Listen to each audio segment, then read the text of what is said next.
Hey everyone, welcome back to Garden State Growing. It is May 23rd, Memorial Day weekend. I finally magically have 3 days off from work: Saturday, Sunday, Monday. Oh my God, even though I was on call all last night and I didn't really sleep real well, still I'm out here in the garden today.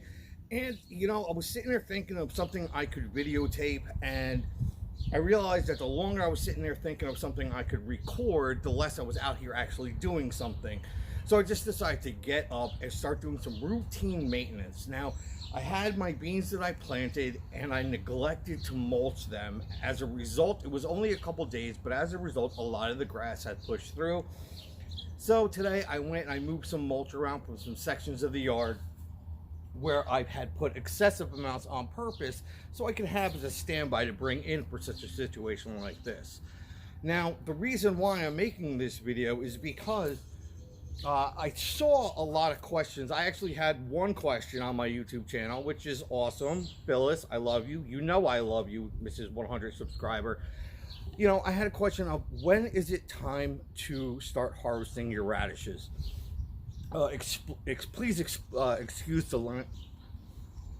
Please excuse the lisping. I have a massive toothache, and dentists are rare these times of year.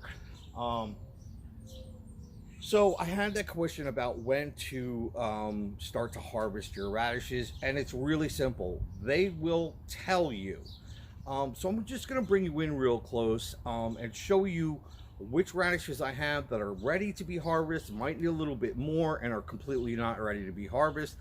Plus, as a bonus, you get to see all my potato plants coming up, the ones that I planted in layers. So let's get in there, let's take a look. And yes, I am drinking a beer. It is a lot later on in the afternoon than I usually film. It's only like 11:30. Don't tell Nicole. So let's get in there and let me show you these radishes.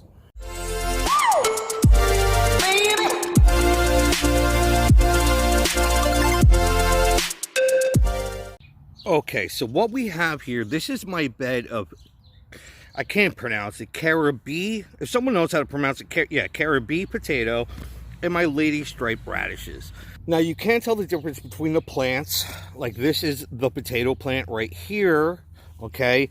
But right next to it, down below, these are my radishes. And as you can see, they are starting to pop. Wow. So let me grab one. See this one in the back? It's about halfway or more than halfway pushing itself out of the ground, but it's still small. I'm probably going to give these a whole nother week, but I'm going to pull this one out. Not too bad. That is a beautiful looking salad radish. Now, I could have left this in the ground longer, but the longer you tend to leave them in the ground, sometimes the peppier they get, especially the leaves. But I don't grow the radishes for their leaves, even though I have eaten them in the past. I don't think they're one of my top greens. So I'm going to put this down here, and I'm going to wash it off later on. And then I'm going to come back, and I'm going to try eat the ones that I'm harvesting and see how sweet they are. This bed right here is a lot more dramatic about seeing the difference between the potatoes and the radishes. Obviously, you can see the potatoes coming through these luscious, beautiful plants. And then down here, we have these radishes. Now, this is my Adirondack potatoes and my sparkling white radishes. I have some starting to pop through. Some still need a little bit of time. Yeah, this bed definitely needs a little bit more time, but I'm going to pull this young one right here. Be careful not to pull any of your potatoes out when you do this, so I'm going to pull this one out. Now, that is definitely a small radish. It's at least a good inch and a half in diameter, so it's still looking really nice. Again, I'm going to wash this off. Please, everyone, wash your vegetables. I see people just wipe the dirt off and then eat it. There's a lot of microbes and other things in soil that you don't want to put into your body. Now, I know this is 100% organic. I didn't put any fresh manures on it, so I probably don't have to worry about things like E. coli or salmonella, but I have had cyclospora in the past. And if you've ever had cyclospora, you would wish you had E. coli. Let me tell you, it's 5 days of just everything shooting out of every end of your body that it possibly can. So again, I'm going to put this down, I'm going to wait, I'm going to wash this off, and then I'm going to come back and taste them for you. This is the German giant radish. I'm trying to look for the tag for what potatoes I grew in here, and I don't see a tag for it. I'm thinking, I don't know, because I don't really even see potatoes growing out of this bed too much. I might have missed putting potatoes in here, I'm not sure. But I also have this large area that skipped right in the middle. I don't know why that happened. Maybe, I don't know, maybe I just didn't plant seeds. So let's check in on them and see how they're doing. Once again, I'm starting to see heads coming out. But again, once again, they're not about the halfway out mark that I like before I pull them. But, and as you can see, they are right up against each other. They don't care. They just push themselves out of the way. That's why I do high intensity gardening with these. So let me grab one. Ugh. All right, so this is obviously a giant Belgium. Does that look giant to you?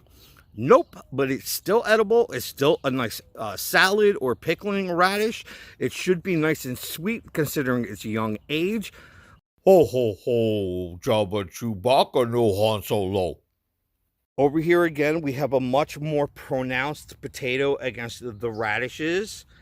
And I have the all blue potato and the China rose radish. I don't see anything popping. These are definitely going to take a longer time. Yes, I'm not even going to pull one to try because it's not even worth it right now. Once again, no.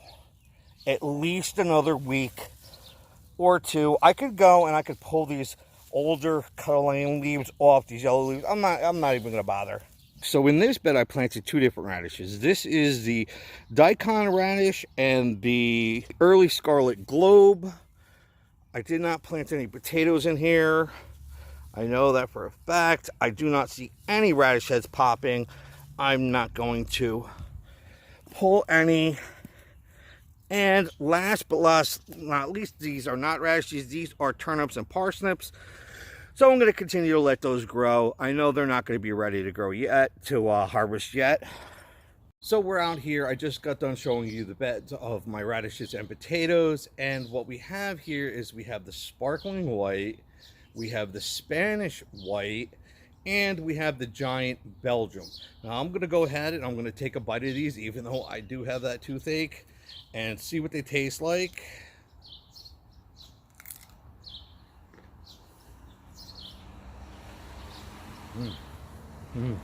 Okay.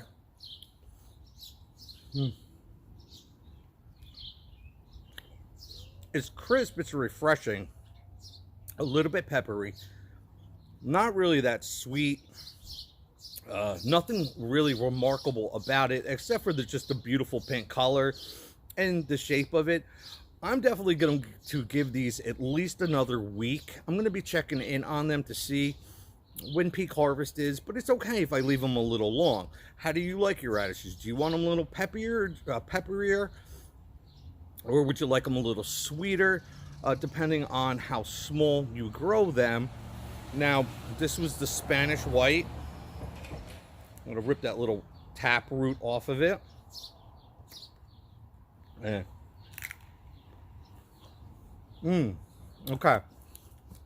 Okay.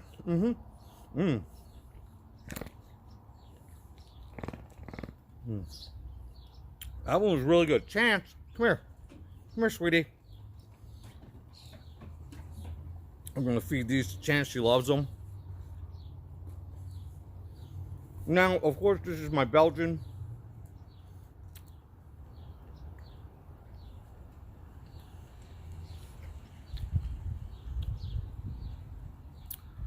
That one has like an amazing back note flavor to it that I can't put my finger on. It's almost like that little tinge that an onion or garlic will give you, but not potent, not at all, and relatively sweet. So this is the Belgian giant. Does that look like a giant to you? obviously this doesn't need to come out of the ground yet. We need to let this one go, like I'm gonna do with all my radishes. But I'm gonna taste this for you and let you know.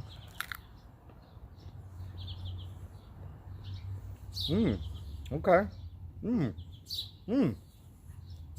All right, now let me tell you something. As far as a salad radish, that is right up my alley. It is barely peppery at all. Not necessarily sweet.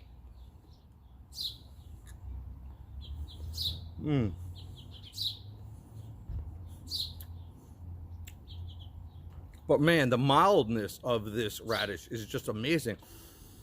I could really see this in a salad with some just some oil and vinegar, just a little bit, maybe a little salt to bring out the natural flavors of the vegetable. That was really good. I could just chew on the rest of this and just eat the whole green, but I'm not. I'm actually going to feed it to my poopy, and I'm going to let her have it. A chance. Come on. Get up. Get up. Ready? Oh, you're supposed to catch it. Oh, it went on the wrong side of the fence. Let's try again.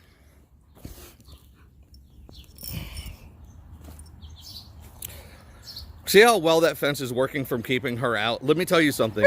A squirrel could knock that fence down, but she respects it. Ready, Chance? Ready? Chance, ready?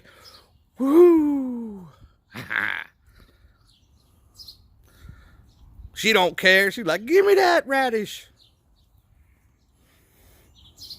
Greens and all, baby. Just like daddy. All right, everyone. The rain is really starting to come down a little bit out here. Maybe some garden maintenance is going to have to wait till a little bit later on. I don't know. We'll see how heavy it gets. I may just continue, but I'm not going to film that much more for the rest of the day. I'm just going to let you guys have some fun. I hope I gave you a little bit of info on when's the best time to harvest your radishes. Taste them. Clean them, wash them, and then taste them. They'll let you know when they're ready to go. That's it. I hope you enjoyed this video. Please hit that like, subscribe, notification bell, all that good stuff. I love all you guys. Let's have a great Memorial Day weekend. Blessed be our veterans of this country. You gave me freedom. I love you. Peace out.